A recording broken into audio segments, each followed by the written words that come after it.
ఎవడొకడి కింద బ్రతకడం తప్ప మాకు వేరే దారి లేదన్నా. వీడు పోయాడు. ഒരുത്തന്റെ ആശ്രയമില്ലാതെ ജീവിക്കാൻ പറ്റില്ലെന്ന് പറഞ്ഞില്ലേ? ഇവൻ ചത്തുപോയി. వీడి స్థానంలోకి నువ్వు వస్తావా? ഇവന്റെ സ്ഥാനത്തേക്ക് നീ വരുന്നോടാ? ఒక్క అడుగు. ഒരടി. ఒక్క అడుగు. ഒരടി. ఇది పోర్ట్ ఏరియా. నా వాళ్ళు బతుకుతున్న ఏరియా. ഇത് പോർട്ട് ഏരിയ.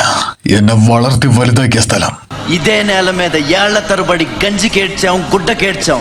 ഈ മണ്ണി ഞങ്ങളുടെ കണ്ണീരിന്റെയും വിയർപ്പിന്റെയും ഗന്ധമുണ്ട്. కడుపు మాడితే కన్నీళ్లు మింగి బతికాం. വിശപ്പിന്റെ തീ കണ്ണീര് കൊണ്ട് അണച്ചിട്ടുണ്ട്. ఆ కన్నీళ్లు ఇప్పుడు మండాయి. ആ തീ പാളി കത്തുവാ. ఎవడైనా వస్తే మాడిపోతారు.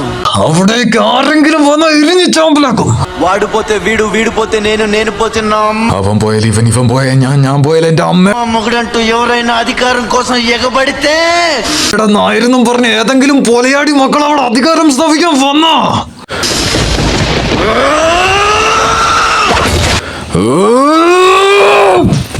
నా ఏరియాలో ఇంకెవ్వడు అడుగు పెట్టకూడదు. എന്റെ ഏരിയയിൽ ഇനി തന്തയ്ക്ക് പിറക്കാത്തവരാരും ഉണ്ടാവരുത്. అప్పలనాయుడు അബഹാജ. దాదాగిరికి వచ్చినా, దౌర్జన్యానికి వచ్చినా, గూండాయిజానికి వచ్చినా, സന്ധ്യ സംഭാഷണത്തിന് വന്നാലും ആക്രമിക്കാൻ വന്നാലും ഗ്രൂപ്പായി തീർക്കാൻ വന്നാലും గ్రూపులు కట్టడానికి వచ్చినా, రాజకీయంతో వచ్చినా, రౌడీయిజంతో వచ్చినా, ഭൂമി കയ്യേറാൻ വന്നാലും രാഷ്ട്രീയക്കാരെ കൂട്ടി റൗഡിസത്തിന് വന്നാലും ఓటు కోసం లెక్కన పోర్టుకి బలవుతాయి. വരുന്ന ഒരുത്തനും പിന്നെ ജീവനോടെ പോകുമെന്ന് കരുതണ്ട.